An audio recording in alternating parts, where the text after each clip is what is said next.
হরে কৃষ্ণ, রাধে রাধে, জয় নিতাই বন্ধুরা। আজকে না এখানে আমার অনেক বড় স্মৃতির জায়গায় তোমাকে নিয়ে যাচ্ছি, মানে তোমাদের সবাইকে, সরি তোমাকে বলে ফেললাম। এটা হচ্ছে রাধাকৃষ্ণের মন্দির। তো এই রাধাকৃষ্ণের মন্দিরটা রাস্তা দিয়ে দেখা যায়নি ভালো করে, তাই ভেতরে ঢুকে পড়লাম। ছেলেকে স্কুল দিতে যাওয়ার সময় নি এখানে একবার ঘুরে ছেলে কতবার বলে, মা তুমি এটা বলো, তোমার অনেক স্মৃতি, তো চলো না একটু চাই। তাই একটু গেলাম, গিয়ে না কি মনে পড়ে গেল, কত খেলছি, কত বসছি, কত এখানে ছুটা দৌড়া করছি এক সময়।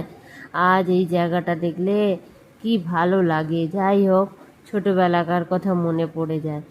তো আমার তো স্কুল যেতে দেরি হয়ে যাচ্ছে, তাই মায়ের বাবার কাছে, রাধাকৃষ্ণের মন্দিরের কাছে নমস্কার করে তারপরে স্কুলে বেরাচ্ছি। তো যাই হোক, তোমাদের যদি ভালো লাগে সবাই